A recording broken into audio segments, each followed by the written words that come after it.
Ei, pessoal, procurando conhecimento vasto em matérias da área da saúde?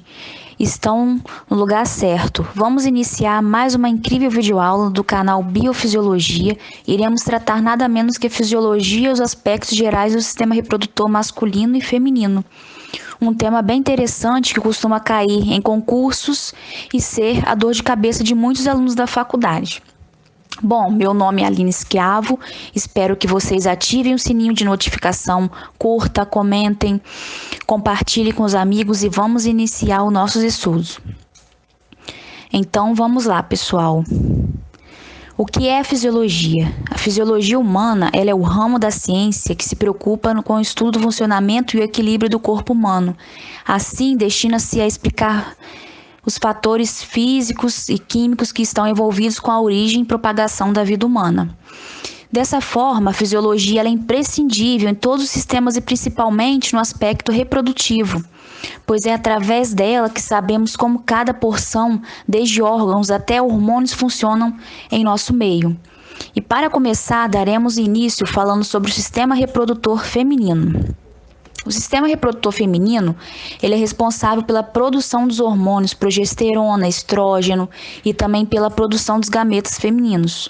Além disso, é nesse sistema que encontramos o útero, o órgão em que ocorre todo o desenvolvimento do bebê durante a gestação.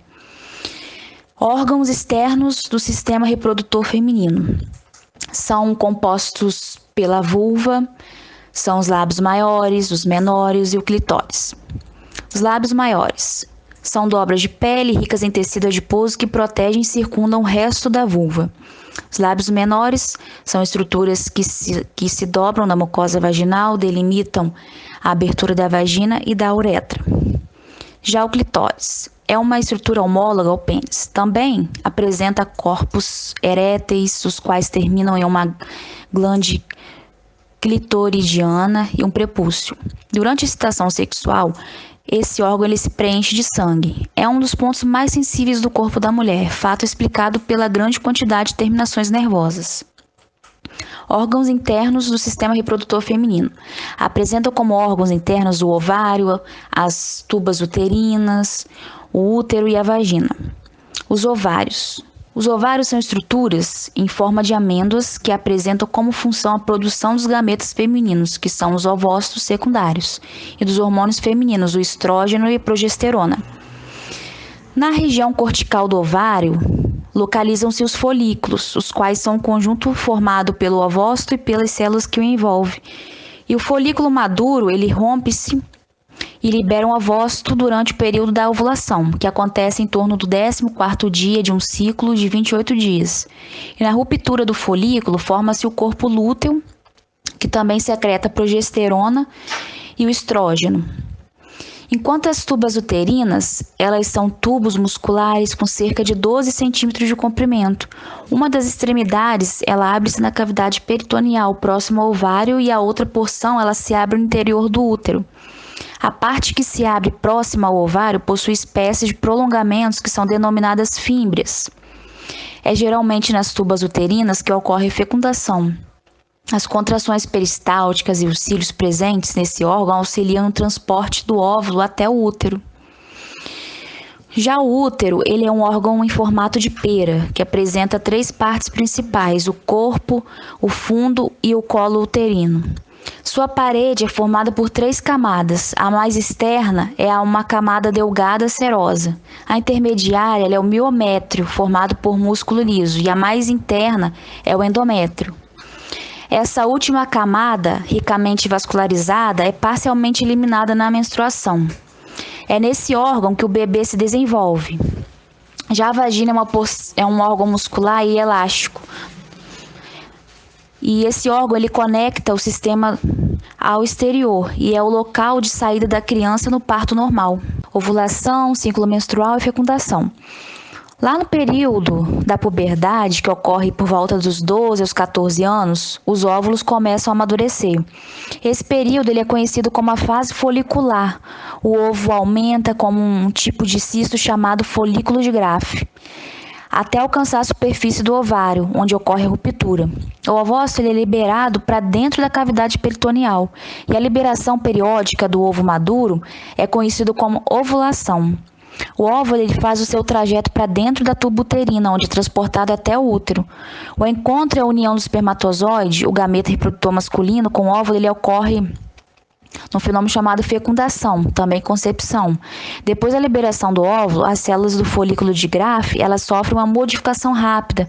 Elas se tornam amareladas, que é o corpo lúteo, e produzem o hormônio progesterona. E a produção da progesterona, ela prepara o útero para receber o óvulo fertilizado. Normalmente, a ovulação ela ocorre na metade do ciclo menstrual da mulher. Em se tratando do ciclo menstrual, a menstruação é o sangramento periódico do útero, causado pelo efeito de vários hormônios ovarianos, quando não ocorre a fecundação. É a descamação da parte do endométrio, quando o útero não está gravídico. A primeira menstruação, que ela é também chamada menarca, ela ocorre por volta dos 10 aos 13 anos de idade da menina. No entanto, essa idade ela pode ser variável. Isso não quer dizer que vai ser só nessa faixa etária. Cada organismo ele varia de um jeito, de uma forma. A duração média do período menstrual ela é de 3 a 7 dias e o intervalo entre os ciclos menstruais pode variar de 25 a 33 dias, dependendo do organismo de cada mulher. Isso varia bastante.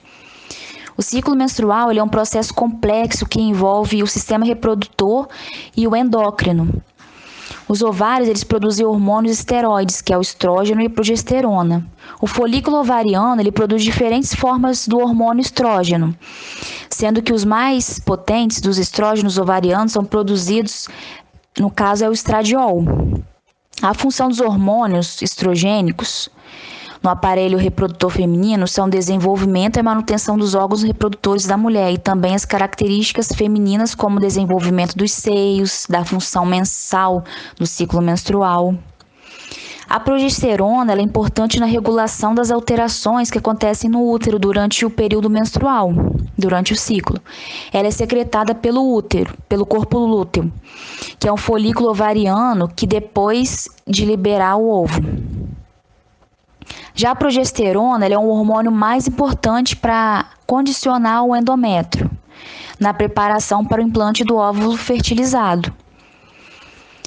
Quando a gestação ocorre a secreção da progesterona, torna-se uma função da placenta e é essencial para a manutenção de uma gestação normal. A progesterona ela também trabalha com estrogênio, ela prepara a mama para a produção e secreção do leite.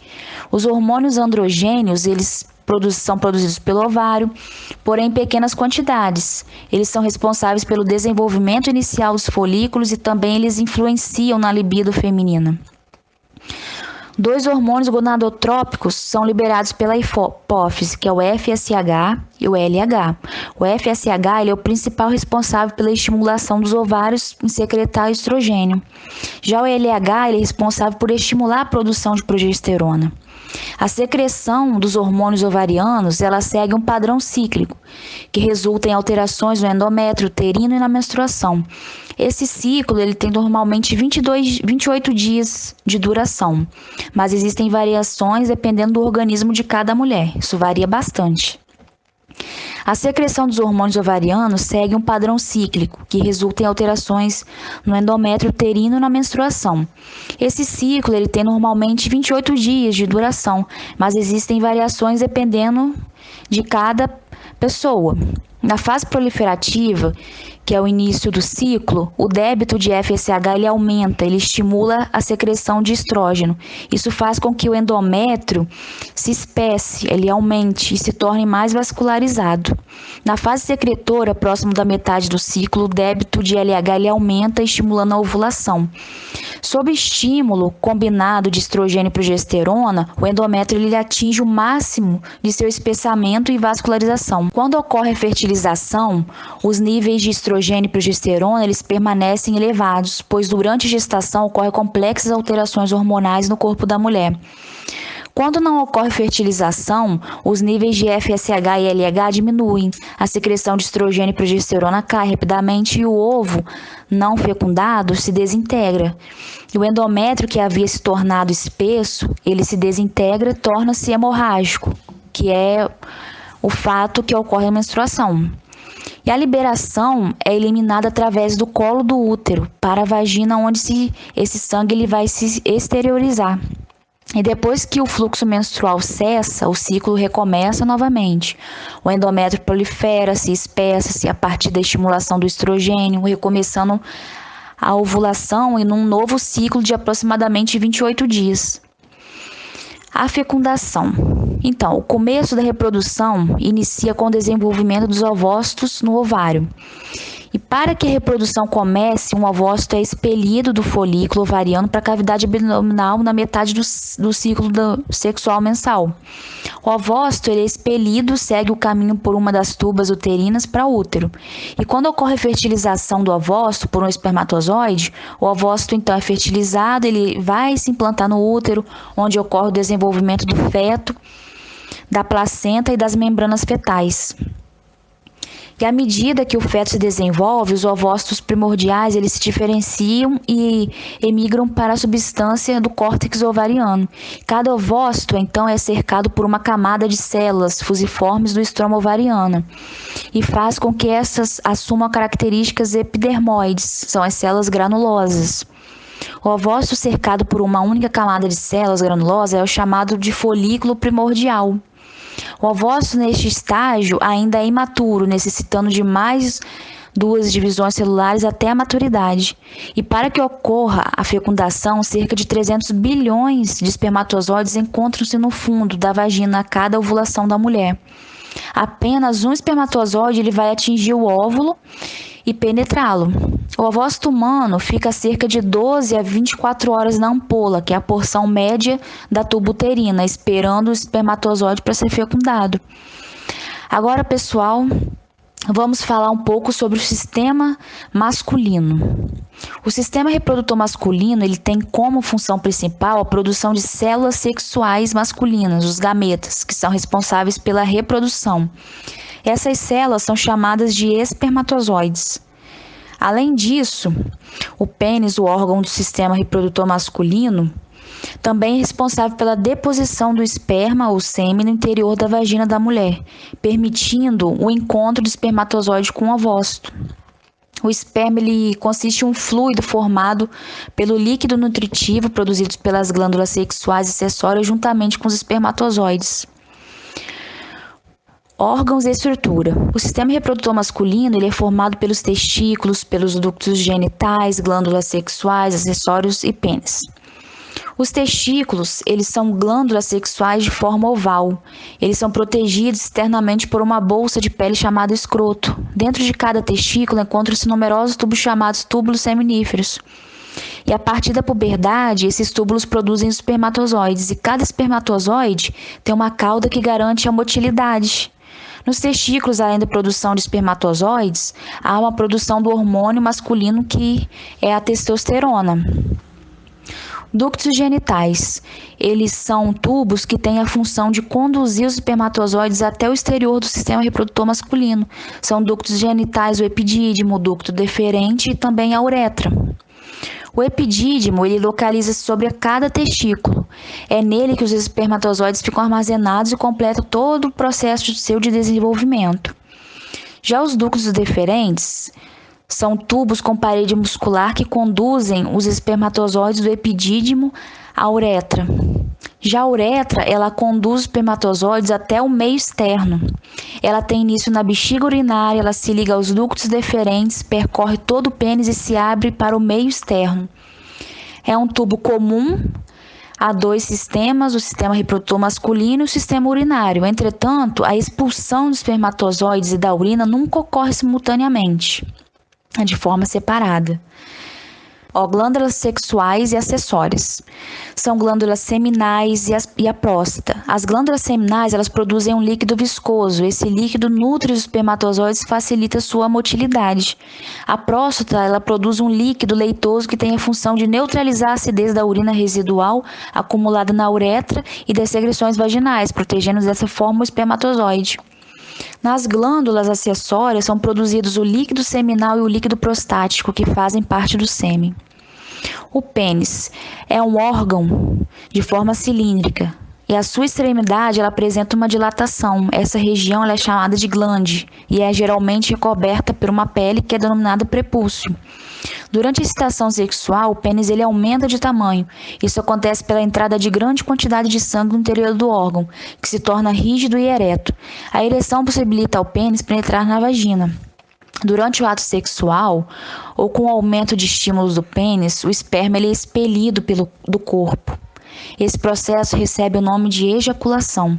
Em cada ejaculação são expelidos cerca de 3.000 ml de esperma, e cada mililitro de esperma contém aproximadamente 100 milhões de espermatozoides, dos quais aproximadamente um terço deles podem morrer ao entrar em contato com a vagina. Normalmente, apenas um irá fecundar o óvulo. A regulação hormonal. A produção dos gametas masculinos e do hormônio testosterona ocorre nos testículos, que se localizam dentro da bolsa escrotal. A espermatogênese ela tem início na puberdade, por volta dos 13 anos de idade, sob estímulos dos hormônios FSH e LH, e segue por toda a vida em situações normais. A presença do cromossomo sexual masculino Y relaciona-se com a síntese de testosterona durante a vida embrionária e fetal. Esse hormônio ele é responsável pela diferenciação das estruturas do sistema reprodutor masculino durante a gestação. Nos últimos meses, antes do nascimento, a testosterona ela estimula a descida dos testículos para a bolsa escrotal, ou também denominada escroto. No interior dessa bolsa, a temperatura é ligeiramente menor do que a temperatura corporal, fato importante para a sobrevivência desses espermatozoides. Como todos os sistemas estão suscetíveis a patologias, não é diferente no sistema reprodutor, tanto masculino como feminino. Porém, esses sistemas eles podem ser suscetíveis a doenças comuns, mas também a DSTs, que são doenças sexualmente transmissíveis, que são transmitidas por meio sexual.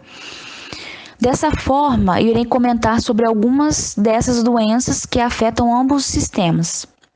A gonorreia, ela é de fácil transmissão. A doença ela é causada por uma bactéria que pode afetar a uretra e o colo do útero. Popularmente, ela é conhecida pelos nomes de pingadeira, esquentamento ou blenorragia. E a doença ela provoca sintomas aparentes, como a secreção purulenta, ardor, eritema, infecta especialmente a uretra, canal que liga a bexiga ao meio externo, mas nas mulheres pode ser assintomática. Manifesta-se também na pele, provocando feridas nos órgãos genitais. Na mulher, denomina-se Bartolite, que são edemas nas glândulas de Bartolin, localizadas próximas aos pequenos lábios e causam deformação na área genital. A clamídia é uma DST de maior prevalência no mundo e ela apresenta sinais parecidos com o da gonorreia. A doença também é causada por bactéria, que provoca corrimento de cor clara na uretra e dor ao urinar. As mulheres acometidas pela bactéria podem não apresentar sintomas, mas a doença ela pode infeccionar o útero, as trompas, resultando em complicações como dor durante as relações sexuais, gravidez nas trompas, que é fora do útero, parto prematuro e até mesmo esterilidade. Nos homens, a clamídia ela pode causar inflamações nos epidídimos e também nos testículos, resultando em obstruções que impedem a passagem dos espermatozoides. Também pode ser transmitida da mãe para o bebê durante o parto. Uma vez instalada a infecção, o tratamento ele consiste no uso de antibióticos específicos. O linfogranuloma venéreo, ele é caracterizado pelo aparecimento de uma lesão genital de curta duração, de 3 a 5 dias, que se apresenta como uma ferida ou como uma elevação da pele. Outra importante patologia é a tricomoníase, Os sintomas são principalmente corrimento amarelo esverdeado, com mau cheiro durante o ato sexual, ardor, dificuldade para urinar e a coceira nos órgãos sexuais. Já na mulher, a doença ela pode também se localizar em partes internas do corpo, como o colo do útero. E a maioria dos homens não apresenta os sintomas. Quando isso ocorre, consiste em uma irritação na ponta do pênis. Já a herpes genital, ela é caracterizada por manchas avermelhadas sobre a pele com pequenas bolhas na ponta do pênis ou na parte externa da vagina. Podem ser sinais da doença. As bolhas, elas causam ardência e coceira intensa, o que normalmente ocasiona o seu rompimento e, consequentemente, feridas que cicatrizam de forma espontânea. A doença ela é causada pelo vírus do herpes simples, que provoca lesões na pele e nas mucosas dos órgãos genitais, masculinos e femininos. A doença ela não tem cura e uma de suas características é a regressão e ativação das lesões na pele, que ocorrem em intervalos de tempo imprevisíveis, normalmente quando o paciente apresenta quadros de baixa imunidade. Pessoas infectadas pela doença têm a primeira infecção de forma mais grave e longa do que as posteriores. Outras, mesmo infectadas, nunca desenvolvem os sinais da doença. Independente de sintomas, todos os portadores podem transmitir o vírus durante a relação sexual.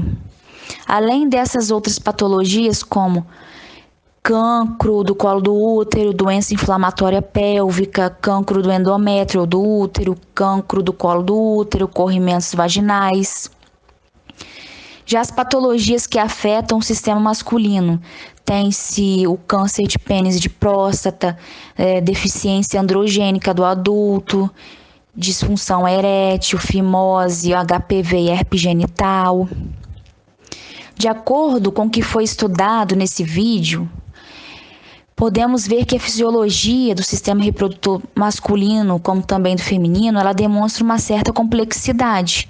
Isso porque são vias que dão origem à vida humana e que, ao mesmo tempo, mantêm os aspectos normais da vida já pré-existente. E dessa maneira, podemos perceber que varia e distintas são as patologias que acometem essa via. E para que isso possa ser reduzido, é preciso que cada indivíduo saiba como é a educação sexual. Esse aspecto ele consiste em orientar aqueles que possuem e os que não possuem a vida sexual ativa a terem relação com cuidados para que não se tenha uma gravidez indesejada e muito menos as doenças que possam afetar essa parte.